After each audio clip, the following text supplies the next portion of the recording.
I mean, how can you not be impressed? This is phenomenal what our natural language processing systems are doing these days, what you can do in your phone. So I'm very impressed. What I get skeptical about is when the engineering advances are put forward as scientific insights into cognition. When are we comfortable saying that meaning has been captured in this neural network? And even if we say that, are we saying it's the same type of meaning as is captured in say, a human brain?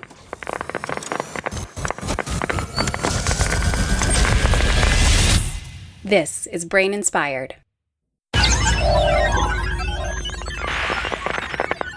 You guys are amazing. I mean, you guys are amazing. But I'm quoting John Brennan there because that is what he tells his class before he teaches them just how amazing their brains are to be able to use language so seemingly effortlessly. John is a linguist at the University of Michigan, studying how words and sentences are combined and structured in our minds and brains, and the algorithms by which to process those words and sentences. He uses his linguistic expertise and collaborates with others to create and test neuro-computational models that strive to process natural language, like the story Alice in Wonderland, and output something that matches various brain signals that humans produce when reading the same story. Jon and I talk about why language is so hard to study. I get his take on the current state of natural language processing and other language-related AI, how he thinks linguistics can contribute to AI, and we discuss some of his work to test whether, when we process language, we're always using our full resources to process any potentially complicated structures and patterns in the syntax and semantics of the language, or if we can get by whenever possible by using a simpler style of processing. I'll let the answer to that mystery gnaw at you for now.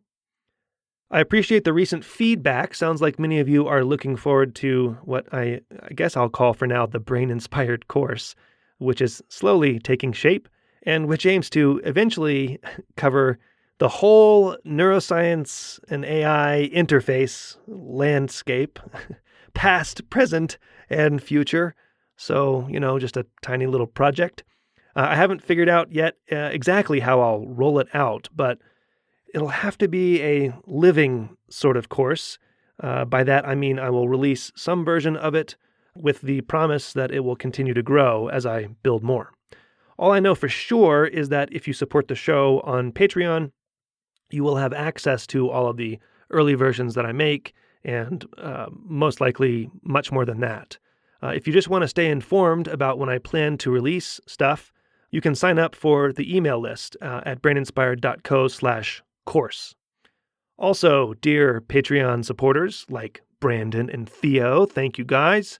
I'm planning at some point to start putting out a little extra audio content, like maybe primers and summaries of things that we talk about on the show so that you can get more out of the episodes going forward.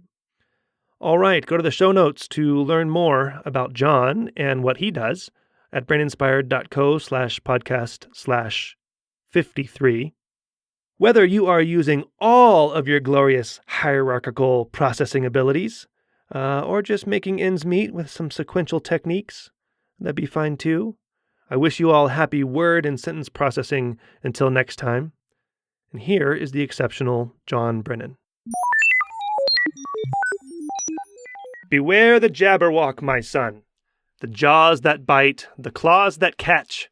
Beware the Jubjub bird and shun the frumious Bandersnatch. Jon, you did not write this, but why do you hate this Lewis Carroll poem so much? What a way to start. I love that Lewis Carroll poem. I love Alice in Wonderland. I actually just read it to my kids a couple months ago, both Alice in Wonderland and Through the Looking Glass. They are weird stories. They're weird stories for children. But I do have an opinion about this poem as it comes to researching language in the brain. Yeah, so that's the Jabberwock poem, and that's just one of the ways that people try to tease out semantics from syntax, which is called Jabberwocky, that style of having very little meaning in the words, but having some sort of syntax still in the structure. So we'll get to that. I just wanted to try to throw you off there at the beginning. I do want to add, though, that Alice herself, immediately after hearing that poem, says it. I don't know what, but it does mean something. It does mean something. So Alice is getting meaning from that sentence, and she knows someone killed something at the end. Oh, yeah. So if you want to circle back to that, we can. Oh, gosh. Yeah, that's a big topic. I mean, all of these are such big topics. This would be fun. So, okay. So, Jon, welcome to the show. Thanks for having me. This is going to be fun, Paul. So what do you call yourself? A computational neurolinguist? What do you call yourself? I'm a linguist. Linguist. Okay. You are interested in how words and sentences are mentally represented in our minds and processed in our brains. You use computational models to test this, along with EEG, MEG, and fMRI to try to figure all this out. Yes. So, all right, let's jump into it. Recently, I had David Popple on the show, who, among other things, tries to figure out how the sounds that we hear get processed into meanings in our brains and our minds. I also had Liz Spelke on the show, who believes that language is this special sauce that allows us humans to dominate and rule the planet and soon the universe and so on. Language is hard to study. I was definitely too scared to study it.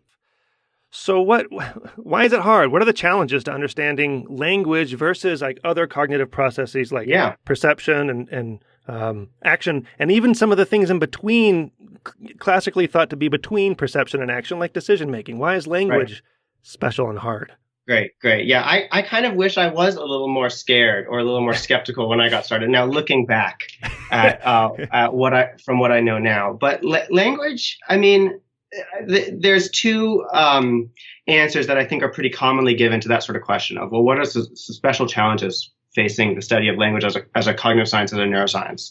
One of them is that we only have one model, the human model.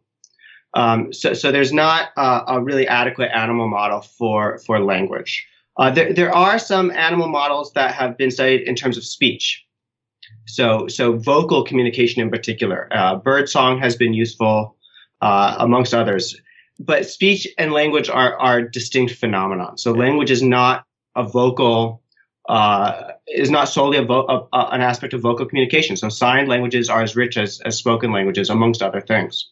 So language is really a distinct phenomena from what we see elsewhere in the animal kingdom, and that's just going to be challenging, right? We can't stick single electrodes into neurons kind of willy-nilly until we find the neuron that represents nouns with people, and we can do that for cats or mice or macaque. Yeah. The other challenge that I think gets commonly mentioned is that actually all the things that you mentioned. Action, decision-making, memory, these all get used when we use language. And so language is a system that depends on many other cognitive systems. It draws on them. That doesn't mean it's not distinct. That doesn't mean it doesn't have its own special sauce.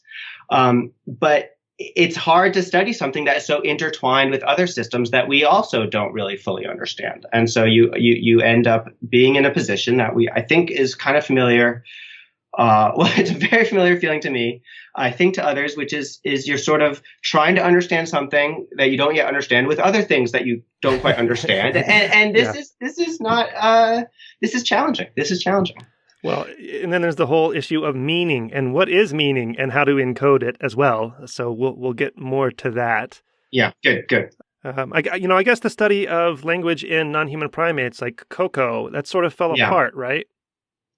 I don't know if it fell apart. It's certainly not hot these days, at least in terms of what I'm seeing. But I think we learned some, we learned some interesting things. So there's a set of research programs that were basically designed to ask nature versus nurture. So is human language special because it has its special kind of communicative and thought building characteristics because human children are embedded in a language using environment that's very different from the environment that other young animals find themselves in. Yeah. Or do children bring something special to the table such that they are going to learn language from their environment and other animals are not? So that's a way to put the question.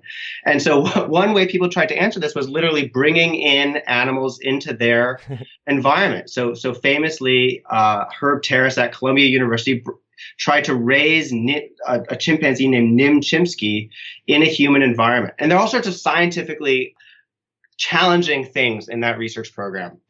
There are some non-scientifically challenging things in that research program. But the idea was sort of built on this question of if you give a chimp language input, is it going to learn language? And despite the challenges, I think the answer we learned was no, not quite. Well, that was his big conclusion, right? And then there's this big sort of fight, between he and Coco's owner, sort of, which we don't need to get into. But even before that, wasn't there an attempt to try to teach, I don't know if it was apes, to actually vocalize, to say the words? I mean, this is how naive we are, of course. There was. So the first attempts, were, and the couple's name escapes me, but a couple brought a chimpanzee. I think it's a chimpanzee into their house, and this is the late 50s, early 60s, and just raised it along with their infant. And you and I were just talking about raising infants. It's a challenge, and I imagine it's a little more challenging when there's an ape involved. But this was spoken language, and that didn't work. And part of the reason that didn't work is because the chimpanzee is not going to vocalize in the way humans going to vocalize. They're just not going to have the same physical apparatus. Yeah. And so a lot of the more successful challenges, for instance, the program that Herb Terrace ran with Nim Chimpsky was using a kind of form of sign language. Right. Now, one of the scientific issues is that none of the researchers in that program were native signers. So these are non-native signers trying to. So that's already going to pose a challenge. Though you put children in an environment when they're surrounded by non-native signers, and they are going to learn. They're going to develop a fully formed sign language. Yeah. And this has been documented now many times, most famously in Nicaragua. Yeah. So even from that kind of very flawed experimentation, we already, I think, see interesting differences between what human infants do given a very impoverished input for non-human, in this case, primates. See, I don't know how you're raising your kids, but I tried to get my wife to agree with me to just go with silence and non-signing and only give them food pellets when they said anything that made sense. It hasn't worked out. But. I know, the water feeding too. Yeah. I periodically consider the idea of there's certain kinds of sentences that linguists have studied now for decades that seem to violate the rules, not of a particular language, but of any language that's been documented. These languages that seem to be sort of they're just unhuman language. And so the question is what do children do when they're presented with this as input? They're never going to get it as input, but they also never make a mistake that has that shape. So children make lots of linguistic mistakes, but there are certain mistakes they never make. And there's actually interesting patterning to those mistakes. The question is what happens when you give them an input that violates what seem to be the rules of any language. And I haven't had the wherewithal to really test this out in even a non-scientific way. Yeah. Well, it is along the lines of what you do test. Okay. Well, so let's back up here. I want to start sort of with the AI side of things here, and then we'll switch to the neuroscience and your work in that area. My understanding is that, and I'm not sure exactly how familiar you are with a lot of the AI side of things. But my understanding is that many or most of the advances in natural language processing are basically reduced to a language model at its core. And a language model being basically there's a sequence of words. It takes a sequence of words and just tries to predict the next word. Yeah. And there's lots of, advances going on. It's very rapid right now in natural language processing and other language fronts in AI. Do you have a thought? Do you have a broad assessment from the neurolinguistics point of view or the linguistics point of view of natural language processing and other language models and technology in AI? I mean, I have opinions. That's what we want here, man. I'm not an AI person. I'm not an NLP person. I'm not a computational linguist. So all of my opinions are from an outsider's perspective. So a language model, I think of a language model as a task, right? It's a task we can give an artificial system. It's a task we can give a person. When we give it to a person, we call it a closed task. Okay. It's predict the next word. And there are many many ways, it's incredibly powerful when you train. So what you see a lot of successes, what I see a lot of successes as being as building an algorithm, and then you train that algorithm, you teach that algorithm you set its parameters by asking it to predict the next word on some corpus of text. And it's going to adjust its parameters when it does that wrong until it does that a little bit less wrong. And the models that are trained in this way do well. Yeah. They do well at that task. And then what it seems to me, one of the big breakthroughs of the last year or two, just how rapidly this field moves blows my mind, is getting models trained in a way similar to that to do well on other tasks. So another task might be, say, translation. Okay. Or inference or question answering. So the transfer learning is kind of what it's called in that. I'm not sure if that applies to such different sorts of tasks, but I'll call it transfer learning. Right, sure. Yeah, and people predict too, right? So one of the sort of guiding principles when I think of how we approach the challenges we face in my work, which is what the brain's doing when it's building meaning in terms of like words and sentences, is we have to understand the brain's doing that in a predictive way. It's working with what it has to do as much work ahead of time as it can to make its job easier. Yeah. But prediction is not the end all be all of what the brain is doing. And the way I see it presented in the NLP literature, at least the literature I understand, and as much as I understand any of it, is the task is to predict the next word. That's what you're doing. That's the job of the model, to predict the next word. And that's not the job of people. Their job is not to predict the next word. Their job is to understand, or perhaps something else. Perhaps their job is maybe a kind of understanding, but understand just enough to like get their bagel and coffee and get out of there, or to understand just enough of a lecture that they can do on, or something else, right? So, but I don't think it's often the job of the language user to predict the next word. I think prediction is a tool that the brain is using to make whatever its job is a little bit easier, if that makes sense. Mm-hmm. And so it's a fundamental part. Thinking about prediction and what the brain's doing is a fundamental part of how we approach the problem in our lab, but it's just that. It's sort of it's a context we place on the job the brain is doing. It's whatever it's doing it. Prediction is going to be part of that. So you don't, when the latest model comes out, latest instantiation of some transformer model or whatever comes out, you don't project forward and think, oh man, this is eventually going to start understanding what it's predicting. You don't see that magically happening. How do we need to know how brains process language for meaning to build it in AI, or are we just going to get there by brute force? Right. So do we need to understand how brains process meaning to do it in AI? No, I don't see why we would need to do that. So we don't need to understand. A favorite example of a colleague of mine is we don't need to understand how birds fly to build airplanes. The rebuttal to that would be that airplanes don't fly anything like birds and can't fly anything like birds. But I digress. No, I don't think you do. That's right. That's right. But that's not to say that airplanes and birds don't sort of embody something about aerodynamics and the physics of flight. They both interact with the same physical principles of our world, right? They just do so in very different ways to achieve an end which we call flight. We call both of those flight. Yeah. And so maybe we should be worried about that word. Maybe flight. We want to call one thing flight and the other thing flight prime or flope or something else. And I suspect we're going to run into the same challenge with artificial and human intelligence. We already call them neural networks, and they're not. We call them neural networks in the brain, and we call them neural networks in a digital computer, which is frustrating for people like me, I guess. But I think what we try to be careful about artificial neural network. Make sure we call that artificial neural. But you're right, and I think the word meaning is going to give us the same challenge. So when are we comfortable saying that meaning has been captured in this neural network? And even if we say that, are we saying it's the same type of meaning as captured in say a human brain?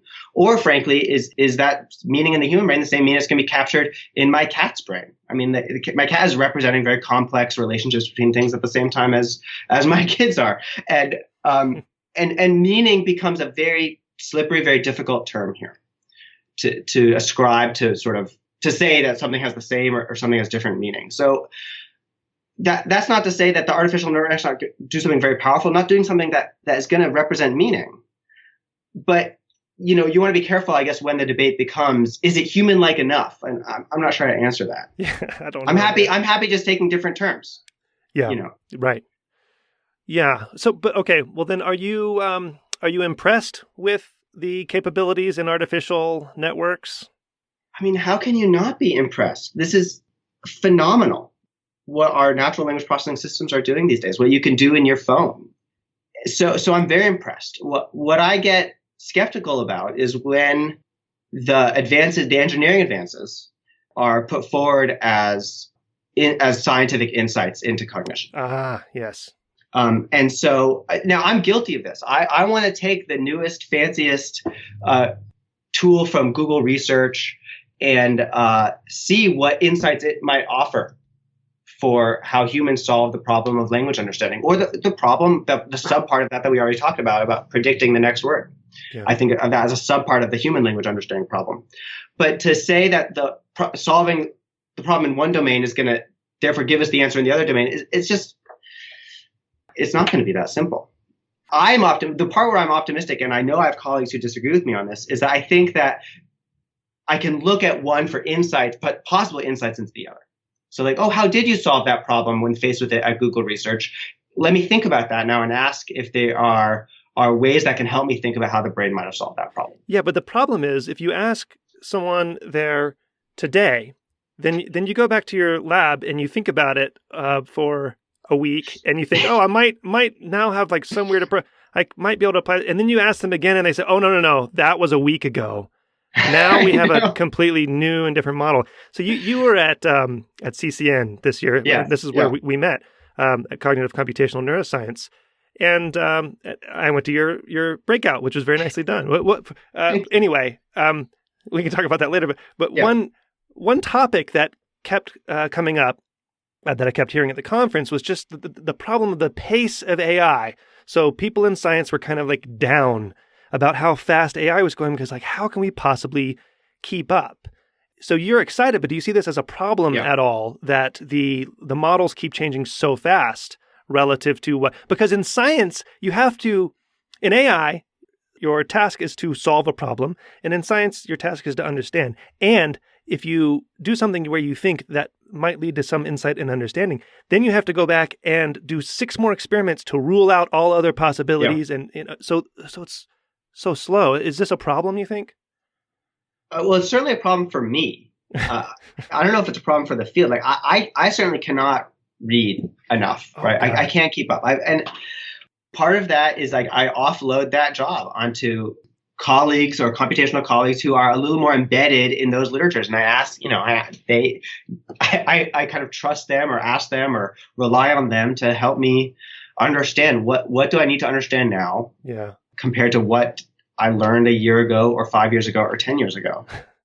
There are a couple we've certainly been victim of this. So we were emailing before this chat and you'd mentioned a paper that our group wrote earlier this year. And that paper that we wrote earlier this year was eclipsed by ourselves 6 months before that paper came out. Oh, God.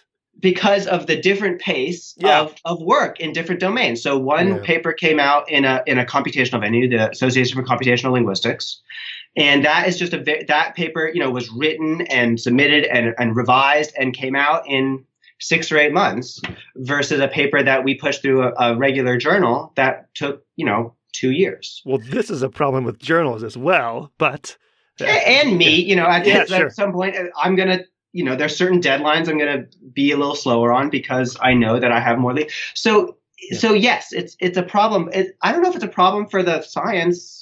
I can't tell. I'm not. But is it a problem because you say you can take inspiration from some model, right? But then the model changes so quickly. Is that a problem with taking the inspiration and actually using it? Yeah.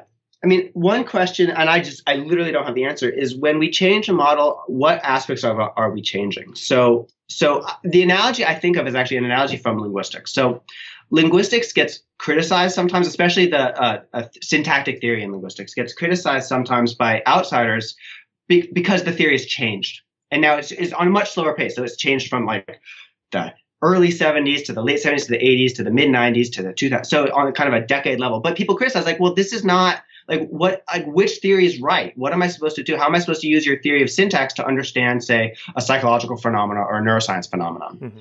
Mm-hmm. So linguistics gets criticized for this pace of change. But that pace of change on the surface, which seems sort of like prohibitively costly to understand what's changed, has masks some constants, some things that have been the same in the theory from the 60s to now, or at least from the early 80s to now. And I wonder the same about some of these AI tools. So to what extent we've tweaked the parameters, we've added another LSTM, or we've taken a transformation network, and we take an attention network, and now we've glommed them together in a new way.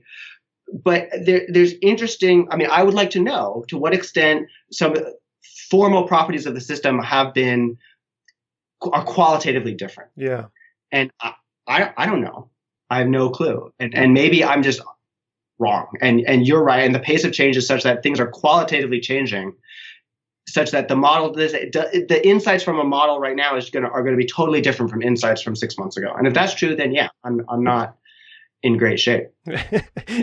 Well, so it's you could say that there's a somewhat close connection between deep learning models and some processes like sensory processing. In fact, there's a really good fit between some neural activity in these deep model networks and what you see in the brain. So for instance, convolutional neural networks, which I know are also used in language, but they've provided like vision and other sensory neuroscience with tools to compare with brain computations. And those, the convolutional neural nets, ConvNets, CNNs, were inspired directly by what we learned in the 60s, Hubel and Wiesel, about how visual processing works in brains by recording these single neuron responses. But we don't have such a direct mapping from, like you said, from action potentials to language. Do you see the are you jealous? Do you see the relationship between like AI and neuroscience more disconnected for language versus other cognitive domains? Is that something that you're aware of? Or, I mean, I maybe I am jealous. I mean, this goes back to what I said at the beginning. It's like I'm not sure if there are challenges in the particular path that I'm pursuing that I didn't know when I knew. I know less now than I knew 5 or 10 years ago. As I've learned, I better understand more what I don't know, and the sort of tools we have to connect from basic neuroscience to some aspects of higher level cognition. Those tools are I think they're a little harder to use in language. So when posed with this problem, the way we've been tackling it, at least in my little group, is by thinking carefully about sort of what level of abstraction are we tackling some problem in this case in language comprehension and in building meaning. And so we use artificial deep neural networks that parse linguistic input, and we use aspects of these networks to help us understand brain signals. But I at least don't look at this at what we're doing as asking. We're not looking at like what are the unit level activations in the deep neural network, and how are those mapping to unit or cortical circuit activations in the brain. That's not a granular level that we're looking at. Yep.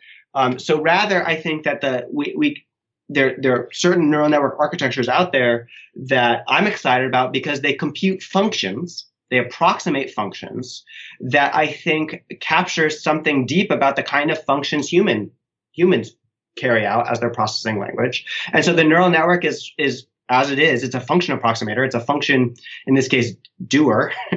And it's doing it in a way I think is useful to understand what people are doing. And then we ask whether the actions the neural network has taken at a pretty large level, sort of what decisions the neural network has made. To what extent do those decisions help give us insight into what kinds of decisions the human neural network, the human brain is doing at some larger emergent grain size. Do we want to say emergent or? Oh, I don't know. No. Okay. Maybe I don't. I'm not a native speaker of that term, but should we say psychological level or at a higher level? It's definitely a higher level. I mean, the level term that gets used is algorithmic. Okay. From David Marr. Yep. So for instance, we might build a neural network whose job is to predict the next word, so a language model, and then ask, so what's its uncertainty about the next word? And humans certainly make predictions in the service of understanding. And we know that behavioral signals, but also brain signals, are very sensitive to aspects of sort of how certain they are, or how unexpected an input might be.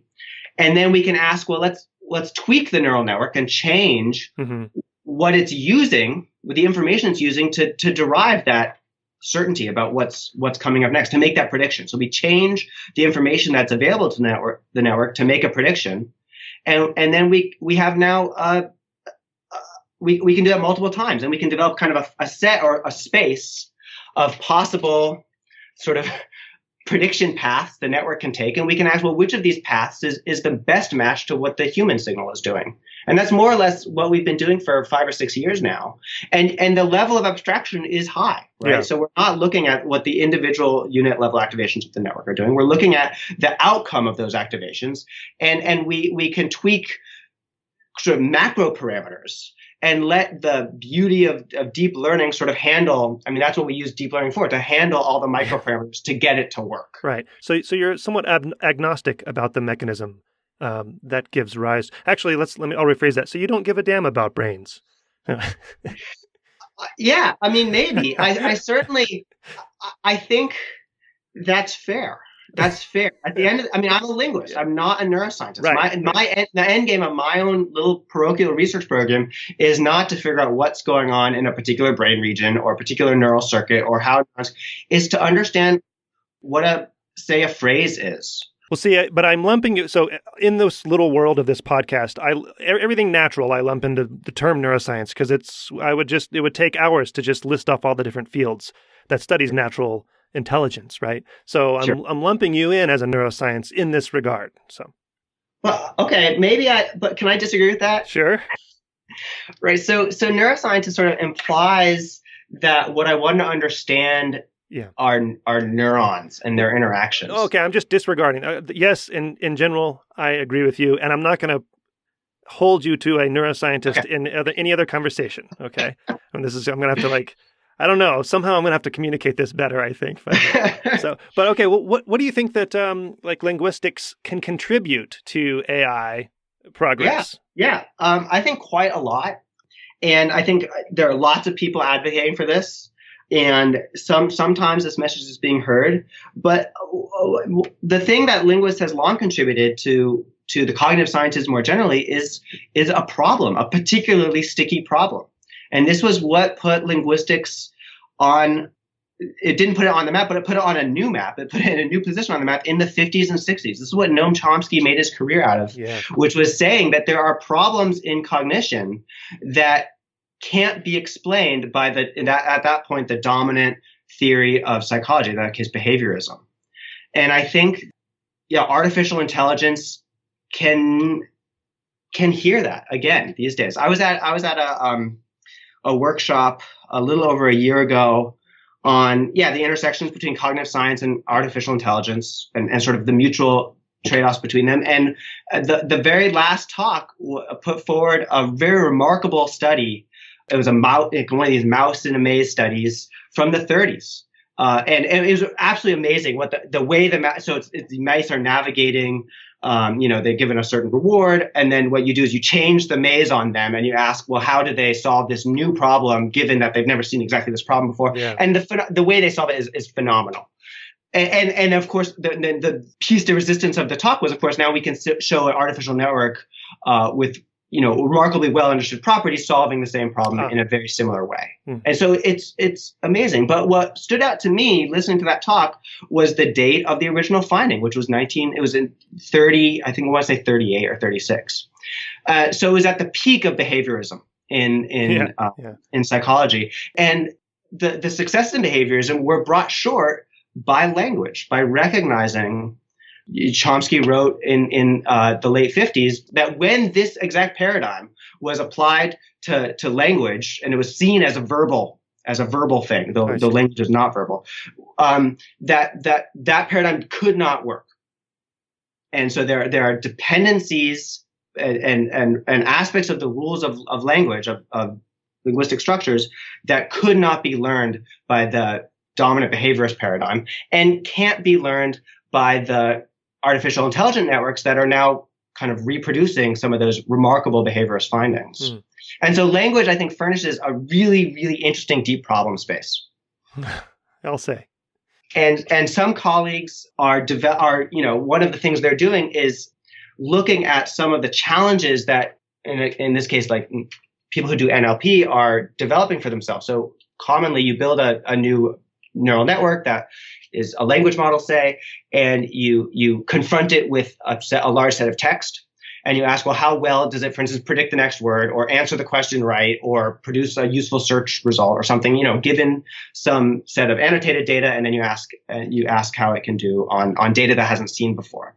And so one of the problems with that, the challenges that are often used is that they rely on natural text. You know that I love natural text. Yeah. We can come back to that. Yeah, we will. But natural text, makes use of a lot of very common, very simple, say, aspects of syntactic structure, kinds of sentence types. And there are lots of kinds of sentences, syntactic structures that aren't used very often in natural text. So, but what's remarkable is that people, even very young people, aren't that much bothered when they come across a syntactic structure that they hear very rarely, or sometimes even not at all. So there are well-documented cases of children navigating challenging dependencies between words. We can get into some weedy details if you want, but where if you look at a corpus of text, a corpus of speech that children of that type would have heard, it's vanishingly small. It doesn't come out in the EEG, in the ERPs? What do you mean? If they hear something that's off, that's like a surprise syntactically? Sure. So that's what I'm saying is that there are certain types of syntactic structures that don't come across as surprises, even though they've never been heard before. So frequency of input is not predictive of surprise of the listener. I see. Going back to sort of what we can challenge our AI systems with. So there are, and these phenomena, these kind of linguistic edge cases, they occupy 2% of a large corpus of English text, but like 90% of the syntactic literature. Because those are the edge cases people want to understand. Like, what is going on in these sentences? How do they work? What are their internal bits? Why do they work the way they do and not some other way? And one thing that I'm excited by are cases where computational linguists are using these sorts of examples as challenge cases for our AI systems, asking like, okay, now let's see stuff that kids are really good at, even though they're really infrequent in the input, and use those to start tuning our neural networks. So again, linguistics, that's just one example where I think linguistics offers an interesting problem space for AI. Cool. All right, you guys, you heard it. There's a new challenge for you to go and implement in your networks. All right, well, let's talk about people. Okay. So I don't know how compelled you feel to keep up with the NLP advances research, because it's right. Only about 1,050 papers every day, new papers every day. You're probably at least compelled to keep up somewhat with the linguistics research. Yeah. Imagine so what is your broad take? What's the broad picture of where we are in understanding how language works in even at the algorithmic level, let's say, in brains, in minds? Yeah. We're just beginning. I mean, that's the thing so my PhD advisor, Lena Pulkkinen, will constantly remind, I get reminded by her, but she'll mention it in talks and stuff, is that we are just beginning this task of trying to understand how the brain understands language. So it's okay to not know much. And we are really, and what we do know, we are wrong about, right? We are wrong. Why are you so comfortable saying that? Because I completely agree, but I think that applies to almost everything that we're studying. Yes, I agree with you. I mean, I don't know any other way to be, right? You can't approach the problem and think, oh yeah, we've got it, because then you're gonna. That's just not true. And if you're starting from a place that's like just so divergent from reality, I don't know what you're going to do next. So the challenge is, what are we going to do when we know we're wrong? And part of me, like, I get satisfaction by thinking I'm not the only one. And it's not that like linguistics or neurolinguistics, we're not the only ones. Like, you go to the physicists And the leading theories of, the universe don't explain like 90% of the mass in the universe. My 7-year-old was just asking me what's smaller than an atom, and then I had to go into the whole, quarks, and then I started to explain string theory to her, so. Yeah, no, we've had that conversation around the dinner table too. Yeah. And so like if physicists are happy with, like, I don't know what the cutting edge on like dark energy is, but if it's still more or less poorly understood. I understand it. I don't know if anyone else does. No, okay, good. Yeah. Well, that's your next paper. But then we're all in the same boat. We're trying, we try to make do with what we build models, and we ask, like, what characteristics do these models have? How do they match up with the world? And where they go wrong, let's dig into that. And in our lab, at least, the stuff that doesn't work is certainly the stuff that leads to the most exciting advances. Why didn't that experiment work? Why didn't that model should have worked? Why didn't that model fit the data in a certain way? And that's what leads us to the next step, where we get a little incrementally better with not just predicting new data, but with building models that have some sort of sense to them, with understanding. So is this the best time to be alive in linguistics, or what? We're doing okay. Linguistics is exciting, right? So it's a discipline that sits at the center of so many other disciplines. And that for me has always been the attraction, right? A discipline where I can see, so linguistics at the University of Michigan, where I am right now, has long been in the humanities. I'm running an ERP lab. We actually just switched over the summer to the social sciences division, but we continue to, we are neither here nor there, right? We are talking to anthropologists, to psychologists, to neuroscientists, to mathematicians and philosophers. At some level, these are just labels, though, too. Right. But they're labels that have some value to us, right? They delineate certain kinds of questions, certain kinds of methods, and linguistics as a estuary in which these things connect, these different methods kind of connect with each other. These kinds of questions crash into each other, and we have to ask, well, how do we reconcile questions about sort of people and communities and how people build communities and situate themselves in those communities with language, to like, well, what's going on in the left anterior temporal lobe when you're listening to a word? And, I'm sitting in a department where these two kinds of things are happening at the same time in offices right next to each other. And that for me is exciting. It poses a set of challenges, which I find fun. That's great. You're young in your career, so this should be a lot of fun for many years for you. I hope so. So, Jon, you study a lot of what you study is semantics, which is the meaning in language, which we have already talked about a little bit. Is the capacity for language, is it the key or a necessary bottleneck or a key for deriving meaning in the world? Yeah. This kind of goes back to this, we touched on earlier, which is like this word meaning is pretty slippery, right? And it's hard to get to know exactly what we mean. The aspect of meaning that I spend most of my attention on is combinatorial meaning. So given that, say, words have meaning, that's going to be a big challenge to figure out. But let's say we figured that out, or let's say we just accept that they have meaning. Then how do we put them together to derive systematically the meanings of phrases and sentences? And so it's that systematic combination of meanings that occupies a lot of my attention. And I do think that the way in which language allows us to combine meanings in an infinite way. Infinite. Well, that's another special thing about language that is unique among other cognitive. I guess you could create an infinite number of paintings or different types of paintings, but it's different compositionally. It's definitely seen as very unique to language, the sort of infinite combinatorics of it. And I have become interested in better testing that view. So we have other domains of cognition that show combinatoric, so recombinations of an infinite, and action planning is one of them, right? So we can plan and execute and understand very complex interwoven actions. And in fact, these complex actions are organized in a way that's hierarchical, in the way that language is organized hierarchically, so that, grasping a cup involves planning to move fingers and wrists and arms and torsos, right. In the same way that, in the same way, but in a way that, so we also talk about hierarchy when we talk about expressing a sentence, which has in it nouns and noun phrases and verb phrases and sentences. Okay.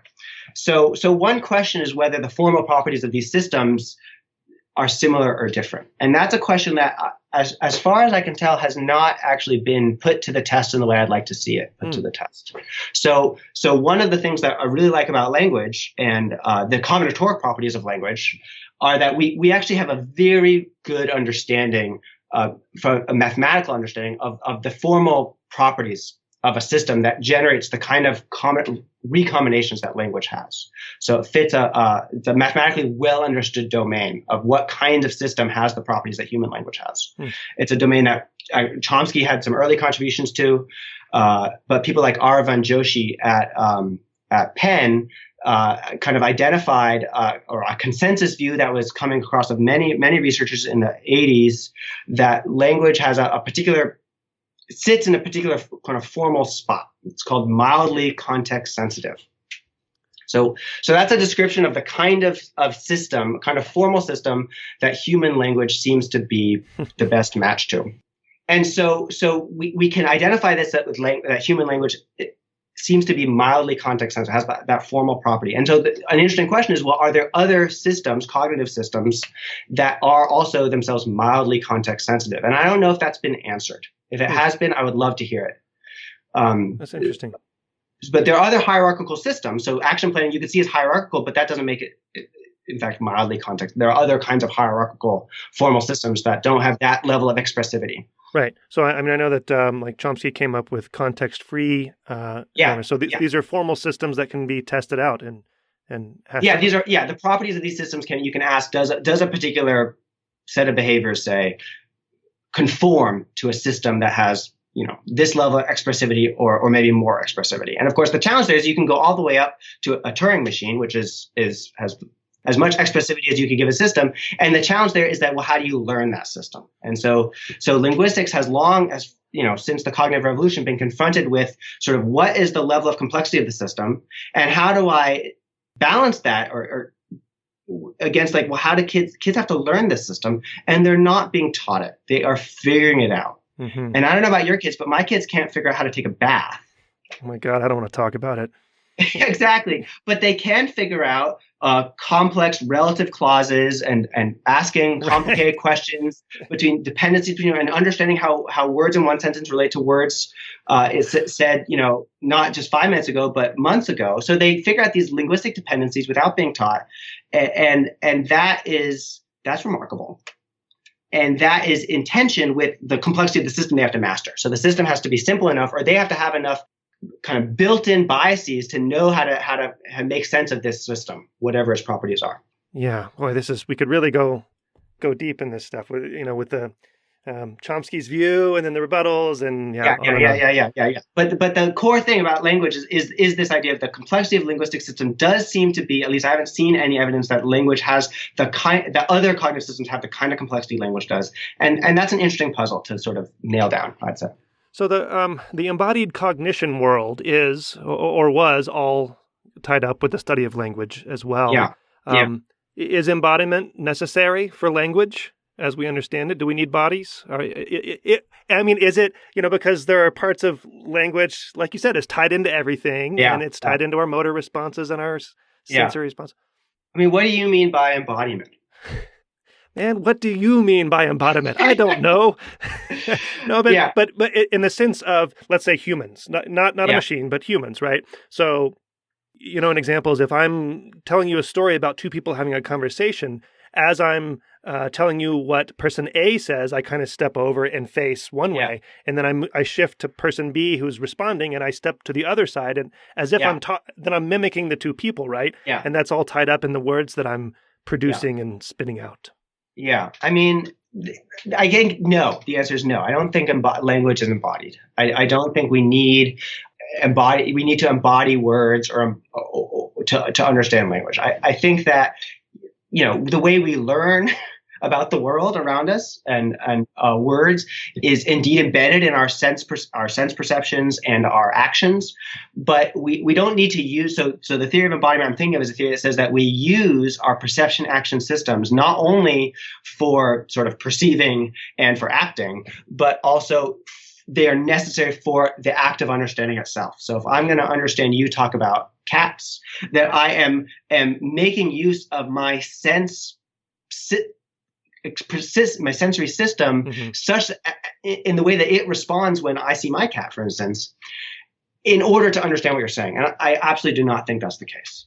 So language is independent. Is meaning embodied in that sense then? So the way we understand, the way that we derive meaning from things, is embodiment a necessary component? I don't think so. I don't think so. So there are some remarkable studies where you either look at individuals who have experienced lesions in, say, their motor system, and their ability to understand action words, say words like kick or throw, are not detectably different from words of individuals who haven't experienced those lesions. You can look at David Kemmerer has done some remarkable work with Parkinson's patients who have neurodegenerative disease that's targeted, so they're broad motions. They can perform a wide variety of actions, but if you probe their semantic knowledge of those actions, it seems no different from people who have not experienced that different. The other side of this is you can ask, well, those people, they developed those representations with a healthy neural system, so maybe that's it. But then you can look at children who have lifelong cerebral palsy, and you can probe their speech perception, which people consider to be possibly embodied, and you can also probe their semantic understanding.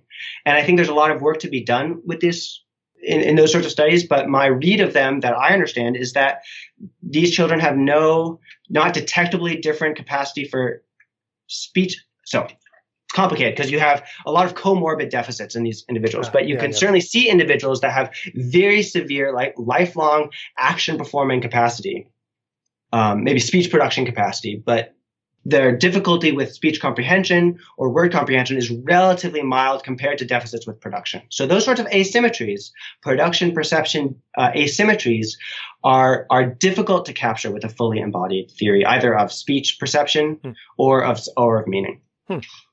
Well, your specialty is words and sentences, and sub-sentences, which is words. Very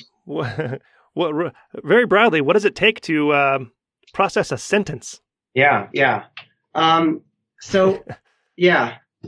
let me think about this for a second. Try to draw a semantic tree structure in words. No, I'm kidding. Yeah. Well, I mean, so when we're understanding a sentence, we have to understand two things, right? We have to understand the words and the word meanings, and we have to understand the structures, the way the words are fit together, the syntax, in order to derive, well, how the word meanings combine to form the meanings of phrases and the meanings of sentences. So this is compositionality. Okay? We understand the meaning of a sentence because we understand the meaning of the parts and the way those parts are put together.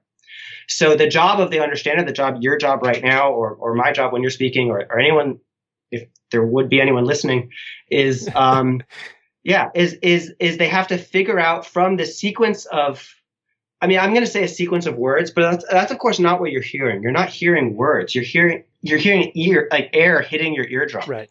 So there's already this sort of radical complexity and abstractness of what we mean by word. Let's just ignore that. Okay. And say we have a sequence of words, but now we need to understand the structure that those words belong to. So the phrases, like the fact that an adjective is if I'm talking about the red boat, then you know that red is telling you something about boat. I can of course say the boat is red. Now red is in a totally different part of the sentence, but it's also telling us something about boat again. I painted the boat red. So now red is I've reconfigured that sentence yet again, but it's still the boat that's becoming red. And I'm now telling you something about how that event happened. So you are able to to take these individual words and identify the dependencies between them such that you can start to understand the way their meanings influence each other. And do it so seamlessly. We do it so seamlessly. I mean, it's just like, it's just wild. Like, it's wild. We just need to stop and just sort of be amazed. And so this is where I start with my class with my undergraduates, is just being like, you guys are amazing. Any language user this is phenomenal. And we can build, we've been talking for much of this conversation so far about how amazing AI is. Yeah. But in fact, if you compare it to a 4.5-year-old, it's awful. Like, let alone, there's like the most recent advances at Google, but just try having a conversation with like the Verizon helpline. Oh God. Yeah. It's terrifying. And so, but we do this remarkably well, and we do it under adverse conditions. of noisy environments. We do it with speakers who we've never heard before. Like try to get Siri to recognize a voice it's never heard before and an accent it's never. I mean, it's going to be a disaster. But Siri doesn't wake you up at 6 a.m. and just start chattering immediately, you know.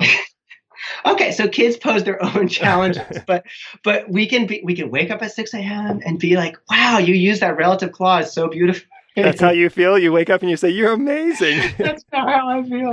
That's not how I feel. So what do brains have to do? They have to understand these structures. And they have to do so incredibly rapidly. And I think prediction plays a role in how we do it incredibly rapidly because we can do some of the work ahead of time. We can basically say, based on what I know about who I'm listening, who I'm talking to, based on what's been said so far or other experiences I have, I can make a guess about what's coming up next. And now my job in the moment is not taking a word and figuring out its meaning and then figuring out the syntactic structure and then figuring out what that means. Right. That's not the job I'm doing in a quarter of a second. The job I'm doing is this word a match? And if it is, then I can carry on. If it's not, then I can start doing some revision operations. But the idea is that by kind of offloading the work that is demanded of you by every time you get a word into sort of what can you do ahead of time, you've made this task a little more efficient and kind of better suited to the speed that we communicate. Right. We talk 2 to 4 to 6 words a second, and that's a serious task.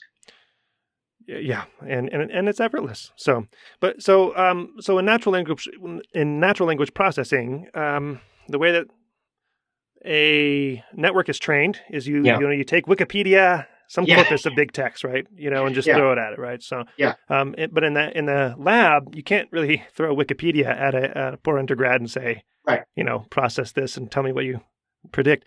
So classically, experiments are done using constrained language tools like lists and phrases and stuff. But like much other current efforts in science, trying to go toward more ecologically valid types of studies, you find it important to use natural language in the lab to study, for example, sentences in brains, right? So why is that? Why do you find it important to use natural language? Yeah. I mean, I think there are two reasons that have really been driving me.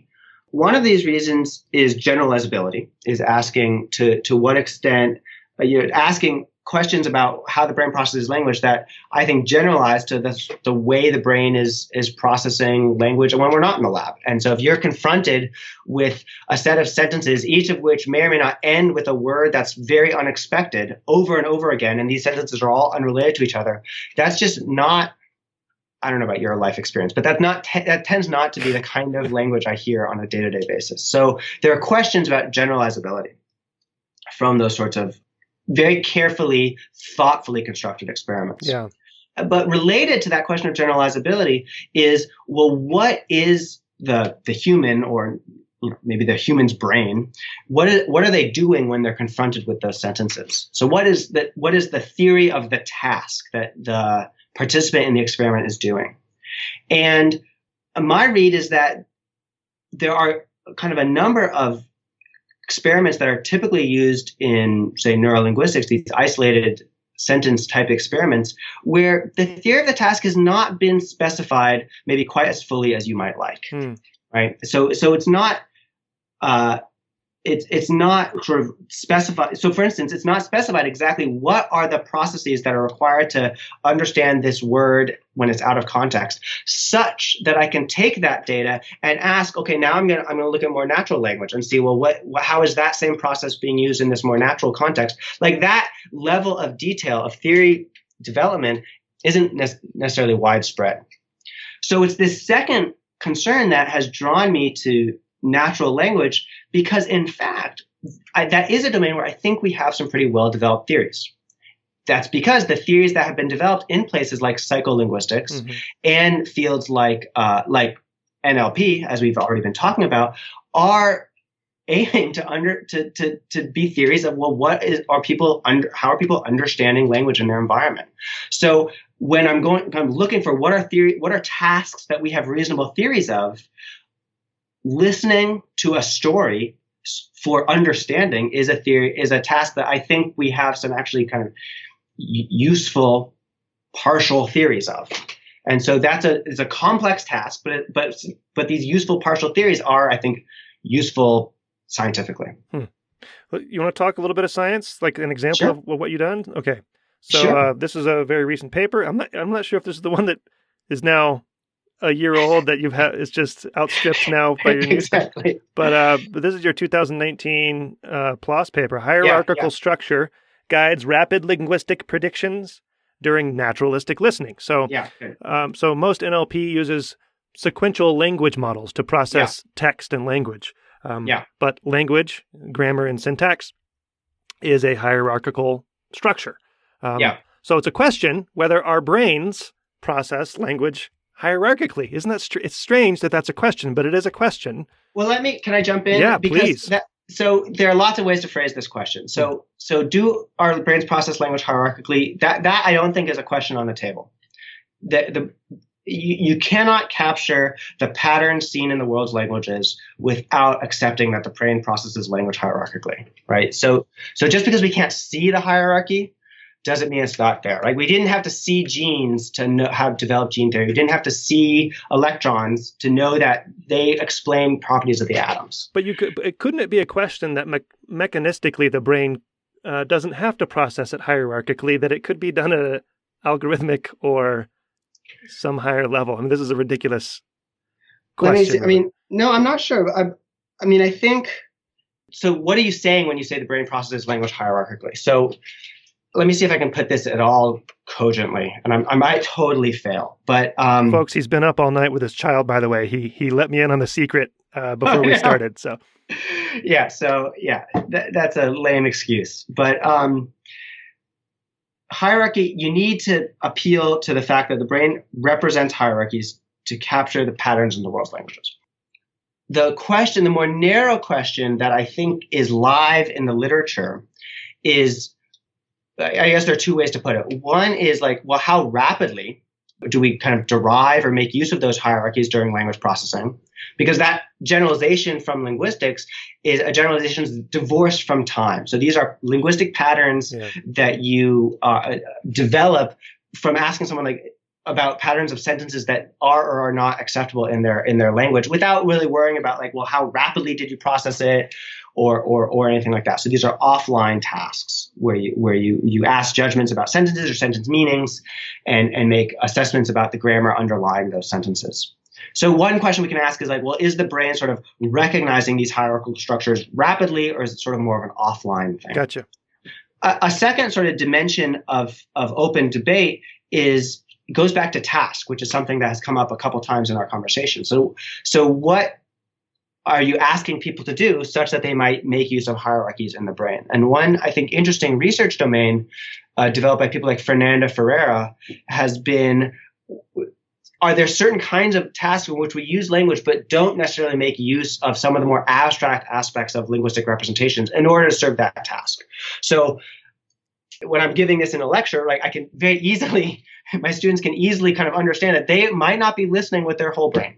Right. So we're not using the entirety of our computational capacity to sort out all of the hierarchy in things that aren't necessarily hierarchical. Is that the right?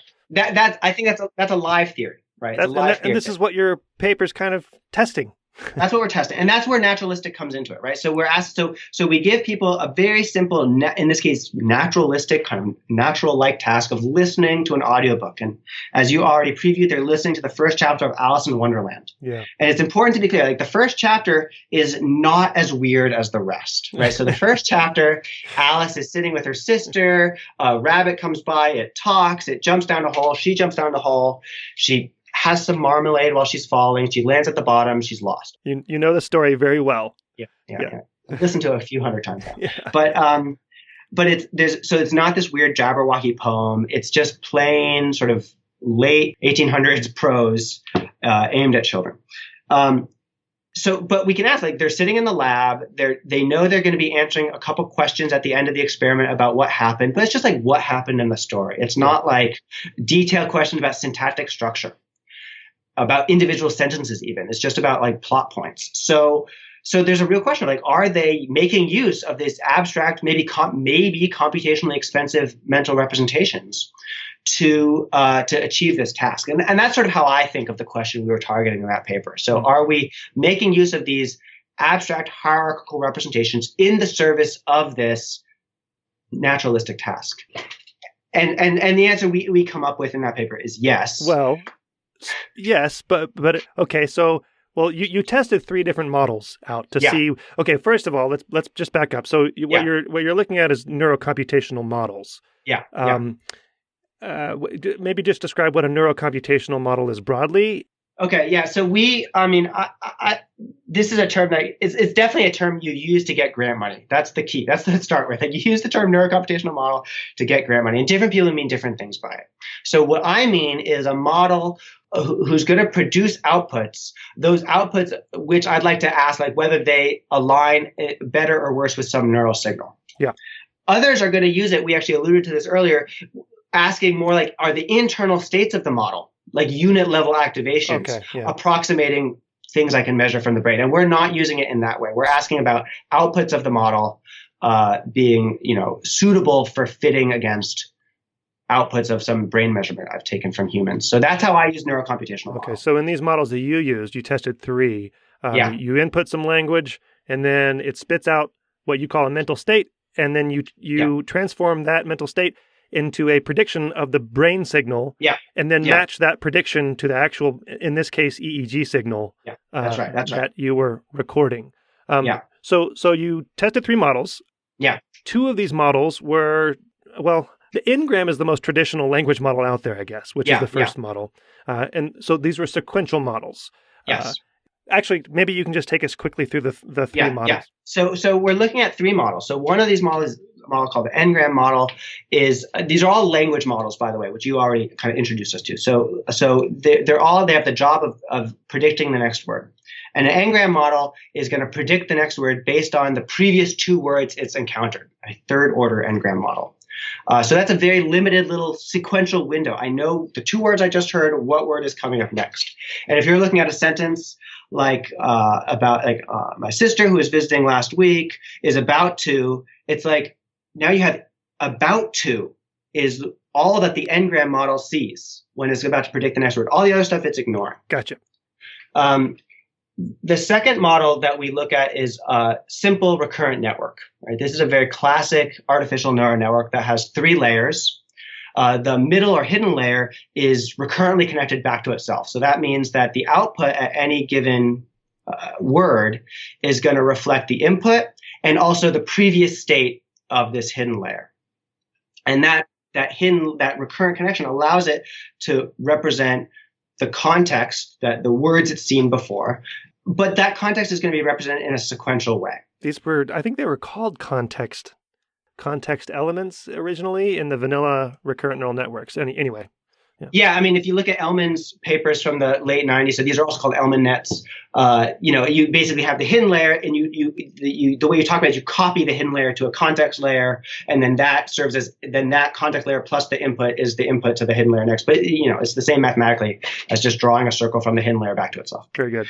And so one property of these context networks, these simple recurrent networks, is that the output at any given state is going to be, a mixture of the input it's seeing and the hidden layer. So that hidden layer and sort of what it previously saw. And now you go on to the next word and you have just one previous state, which is itself influenced by its state before, and you have the input. And now you go to the next and you have, again, the new input, and you have the previous state, and then the previous state before that's been influenced by the previous state. But at each point, you're sort of more and more distal you get from the current word, the less and less that context has an efficacy on updating your new output. But it's still sequential. It's still in order. In this way, it's sequential, right? So there's a strong proximity bias. So the immediate context has a strong effect, and more distal context is going to have a less strong effect. So this is the second kind of model we use as a model that can accommodate sort of arbitrary length of previous input, not just the previous 2 words, but with a strong sequential bias to it. And then the third network or the third language model we test is of a different kind of flavor, right? Is a context-free, probabilistic context-free language model. So in this case, you're going to ask what's the probability of the next word by looking at the grammar, the syntactic structure of everything you've seen so far. So if you have I don't know the sentence I gave a moment ago, but my sister who was visiting last week is about to, you have something like you have a prepositional phrase, you have this auxiliary verb phrase is about to, and then you have my sister who was visiting last week. So that's like a subject noun phrase with a relative clause in it. So all of these little syntactic nodes are available for the language model to then ask, well, what's the probability of my vocabulary of all my vocabulary? What's the distribution of probabilities over that vocabulary given this syntactic information? Yeah. Okay. Does that kind of get us where we need to be? Yeah. It does. And you said, well, who wins? Well, so we're asking about, in that paper, EEG brain signals record what people are listening to the story. And we see evidence that there are sort of rapid, within about 250 milliseconds, EEG signal that's sensitive to the probability of a word. And this is like old news, right? So the one reason I like using EEG for these studies is that EEG is exquisitely sensitive to brain signals reflecting unexpectedness, reflecting surprise. Surprisal, I guess, is the technical. Surprisal is this term from information theory about how much information a word is giving us. And a word that is unexpected is giving us a lot of information. And in your case, you're actually looking at the surprisal due to parts of speech. In that paper, that's right. So the language models are all about, is the next word going to be a preposition or a verb or a noun or an adjective? Yeah. Okay. We have other work which I want to kind of circle to in a moment, where we are looking at the probability of a word as a lexical item. This paper, it's part of speech. Okay.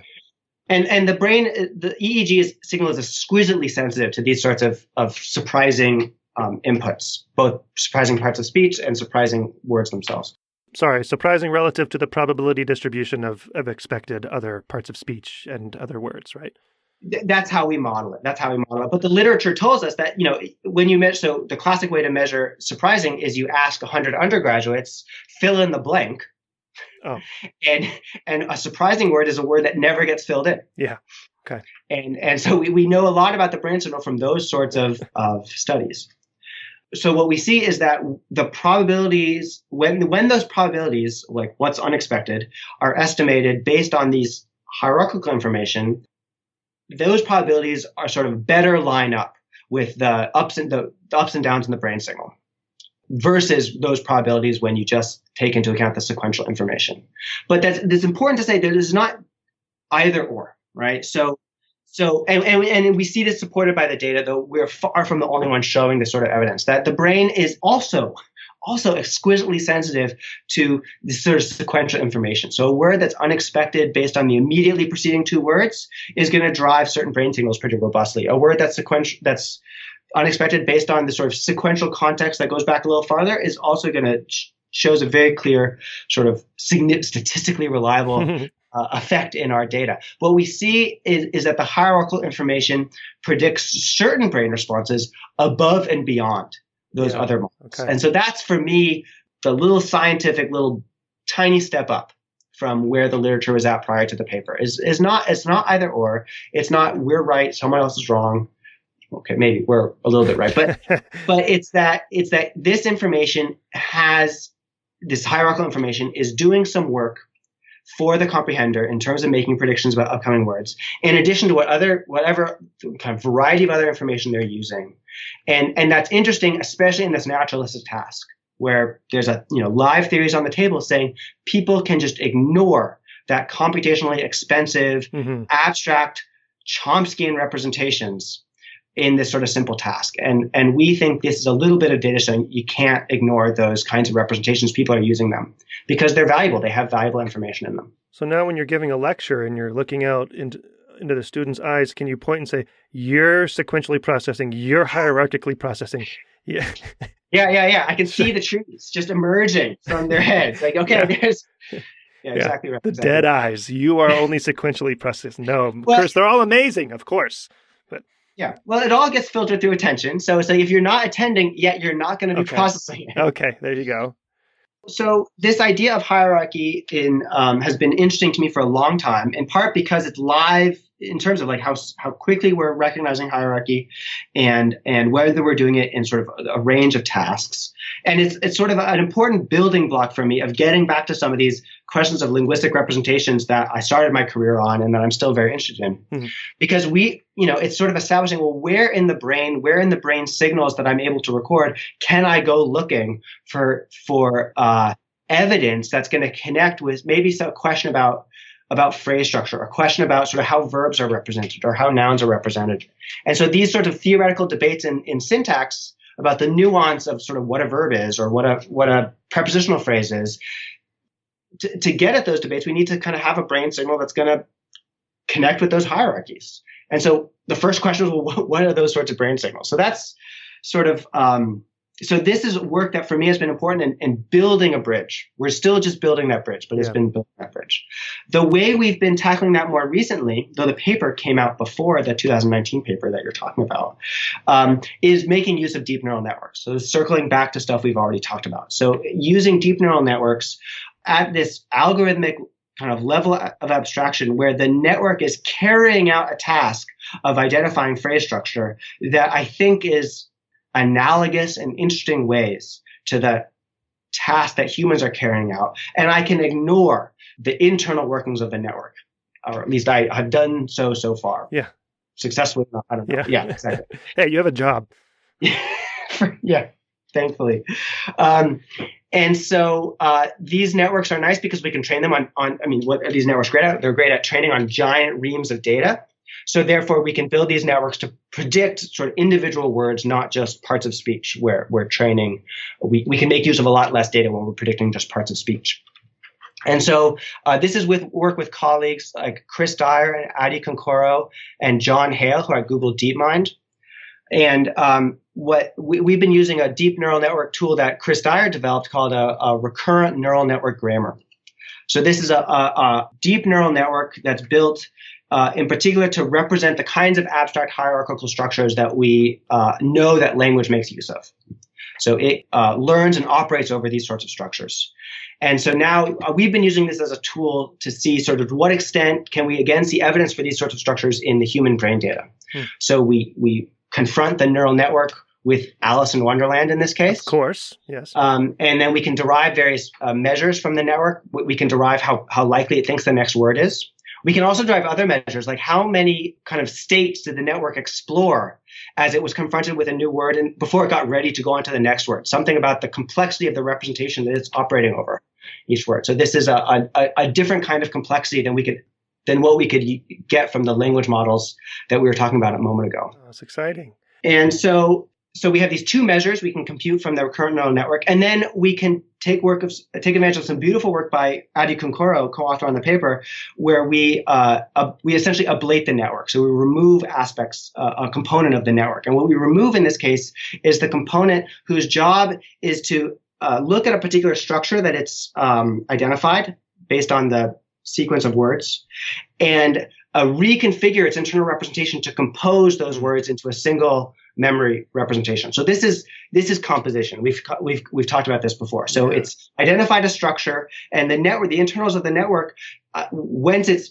identified, in this case a phrase, it basically recomputes the internal representation of that phrase as a whole. And we can now take out that component, that internal component of the network, and we replace it with a sort of a stand-in, which it adds a new symbol to the memory representation. It's like, okay, phrase over. It doesn't recompute that phrase representation. It just says phrase over. Consolidates. Yeah.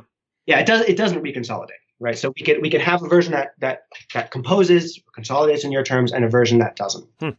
And then we can also use now as a baseline sequence model, a state-of-the-art recurrent neural network, not the simple recurrent neural network that has just 3 layers and has this very strong bias towards more recent information. Yeah. But in this case, we use a long short-term memory network, LSTM. So that is a network that can dynamically reweight aspects of its context, its history, in order to take advantage of information that it encountered many, many words ago, in as much as that information might have utility for predicting the next word. So it can learn, depending on the way in which words, both distal and proximal, have utility in predicting the next word, it can, in principle, learn those relationships. So this is a pretty strong baseline when you're considering, well, we consider a pretty strong baseline when evaluating the role of this explicit encoding of hierarchy compared to the LSTM that can implicitly recover long distance dependencies, but it's not built in. Does that make sense? Yep.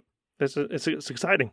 So this is so we have these networks, and we take the exact same Alice in Wonderland EEG data set that we were talking about a moment ago from the PLOS-1 paper, and we ask to what extent can we capture dynamics in the EEG data from both the probabilities of the next word and also these estimates of how many states did the model explore as it moves from word to word.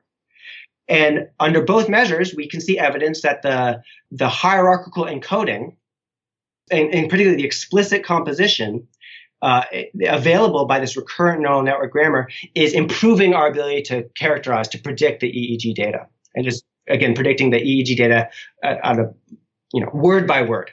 So, and in terms of individual lexical items, not say parts of speech. So, So in this way, this paper that came out now a little over a year ago.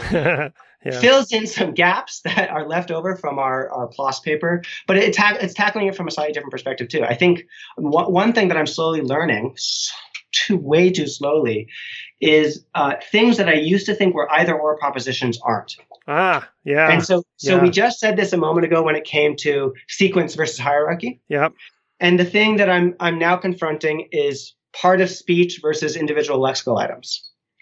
So 2 years ago, I would have thought that, we're building a set of models predicting EEG data for parts of speech because that's doable. Yeah. I can do that with the tools that I have in front of me. And I'd really like to be doing words. And then I got new tools and new collaborators, and we were able to do this work that for me has been really exciting. And we can predict individual words. And now, in fact, asked by a reviewer on a kind of a follow-up work to the paper I was just talking about, a reviewer said, "Look, well, what's going on in this new model, and how does it compare to some of the other models? And I really want to see the full story together." And I was like, "Oh, more work." But as happens way too often, is that was work that was well worth doing, because looking at these different models that were developed at different times with slightly different goals and without really communication between those two model building efforts, they communicate with each other in that they're answering similar questions, but they're developed with slightly different, for different agendas, right? But the models are doing similar things, but they're also doing different things. And in fact, both these differences are matter for the brain data. So it's not the case that one family of models is just bar none better than the others. So in some aspects of the data, one model does better. Some aspects of the data, both models are contributing, or the models are indistinguishable from each other. So one thing that I'm kind of excited to think about, there are lots of things I'm excited to think about. One thing is to what extent do we want to think about these sorts of activities of these models, in this case, part of speech versus individual lexical item, as capturing different kind of streams of processing that indeed are going on in people. And this is not unfamiliar from psycholinguistics, right? That people are going to be making predictions about different levels of representation, different aspects of what we might be seeing, or using these different levels of representation simultaneously in their computation. So this is familiar. I needed a reminder, I guess that's one way to put it. This is great, Jon. So we're coming up on time, and actually, I just got an email, Paul, before you talk to Jon. I just developed a new model that will fit his data better. No, I'm just kidding. Yeah. Well, I mean, actually, if I can just advertise, all of our data is online. So I kind of try to say this whenever I give a talk, is download the data. Yeah, we have our annotations are online. The EEG data is online. We have an fMRI data set that's going to be released, I think, at the end of the month. Cool. So the point of this, the great thing about the naturalistic data, I mean, this is pure sales right here. But is that it's once you put it out there, you can develop your own model, and you can either ask your own questions with your own model, or if your model is trying to do similar stuff as our model, then we can pit these models against each other. And that model comparison is, for me, so exciting. Because we have sort of a ground that we can agree on, a particular data set, challenge data set. And when we build our models, our assumptions are just out there in front of us. This is what we think is going on, or this is what I'm committed to right now. I know it's wrong, but it's the best I got right now. And now we can have a very kind of concrete discussion. So we've been following a lot of kind of groundbreaking work from others, trying to get our data out there so that we not only do we know we're wrong, but you can help us understand, like, well, how are we wrong and how can we be less wrong? There you go. There's the challenge from Jon, guys. Hey, so in our remaining just a few minutes, can I ask you some just broad kind of? I get a lot of emails actually wanting advice from people. So Okay. you ready to help some people out here? We'll see. Well, so I mean, the main thing, is how would you, if you were going to do it over and start anew, how would you begin the study of, let's say, linguistics or neurolinguistics? I don't know. I mean, there's so many things that was so lucky for me, including my PhD advisor, the other students who began their PhD. I did the people who I ended up talking to at colloquia or at conferences. I mean, I just got lucky. Well, was it fortune is for a prepared mind? I don't remember the exact. Fortune favors the prepared mind. I don't know about prepared mind, but I do think that one thing that I was encouraged to do, and I was given support in doing, and really paid off, is just going out and talking to people. So go to conferences.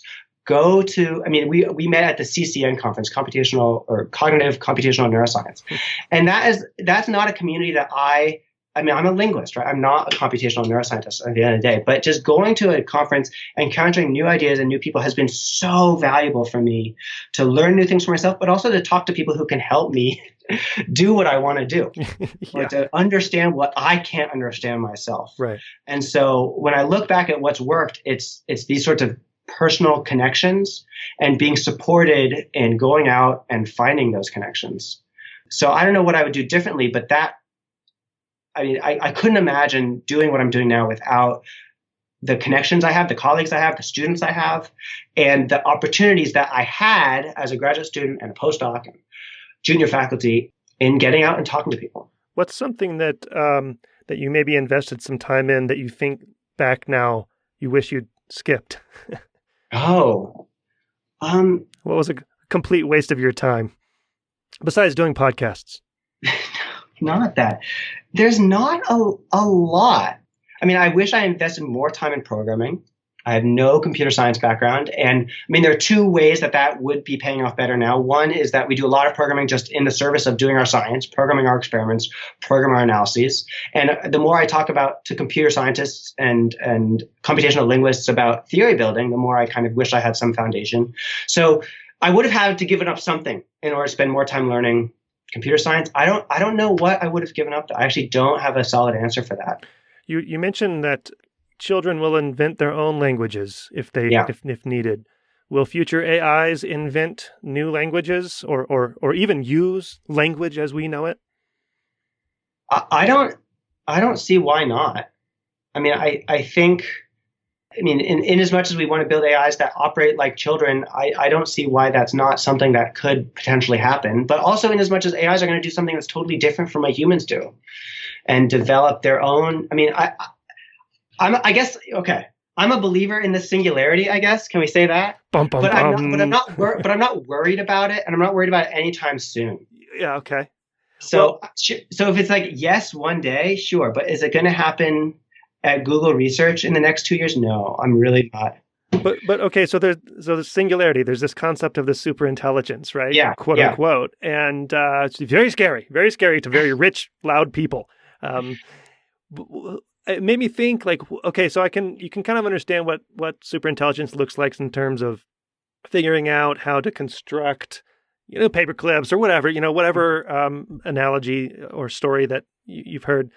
It's another thing to think, like, what is superintelligence in the realm of language? Like, what would a superintelligent language look like? Oh, I don't know. I've never thought about that. I wouldn't recognize it because I'm way down on the spectrum, I think, with language, but I don't, like it's gonna take over language. What does that mean? I don't know what that means. I don't know if that has I don't know if that's well framed. I mean, that's what this whole podcast is about, is framing things poorly. So, I feel like that's a good summary of my career, Paul.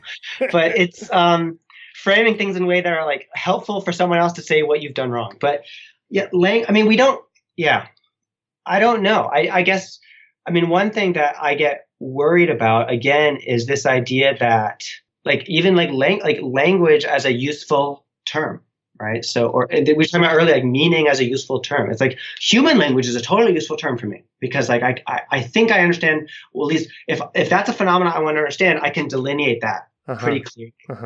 There are going to be edge cases, but mostly I can delineate. But if you want to say, well, language, if you want to back off from human language, say, well, language, and maybe you're going to talk about languages artificial intelligence could develop, or maybe you want to include in their language like things that people call language, like they might call the way bees communicate a kind of bee language, or they might talk about music as a kind of language. So people use the word language in this bigger sense than human language. And again, it's like, well, that might be a very useful way to talk casually. I'm not sure I don't know what it means when you want to confront me with like scientifically, what is that? What's common to all those? Embodied. They're all embodied. All right, I'm gonna let. I think you just got the last word, and I'm not sure I'm totally pleased with it. I'll edit it out. Yeah, exactly. No, but I think this is a great place to end up. Is you're not happy with the word language? I like that. That's a Yeah. No, I'm generally not happy with terms. I find terms to be kind of limiting, and it's frustrating, right? It's like, well, what are you studying? It's like, well, I'm studying language. Well, what do you mean by that? Okay, I can't define. Like linguists can't define the word. Right. This is great. Well, we can't define anything, so let's just give up, right? No, but we can be less bad. I mean, this is I have to deal with. I mean, this is like constantly what my students and I are talking about. Is you come up with a difficult challenge, and if we can end on this, I'd be a little happier. Okay. But you come up with a difficult challenge, and you're not quite sure, and it's like, well, this is wrong, and that's wrong, and this other thing is definitely wrong. You're like, and yeah, that's just all true. And is there something that's a little bit less wrong? And is this term is bad, but is there a way you can tweak that term or a way you can define it that's going to be like a little less bad? It's going to help you understand a little bit more. And that being a little bit less bad, if I can do that, I'm happy. John, I wish you plenty of future less wrongness. And thanks. Hey, I really appreciate your time here, and I will point people to, is your website, the Computational Neurolinguistics Lab website, the best place for people to find out more? Okay. Computational Neurolinguistics Lab at University of Michigan, Paul. Yeah. Really appreciate it, man. Thank you. Paul, this has been a blast. Thank you so much.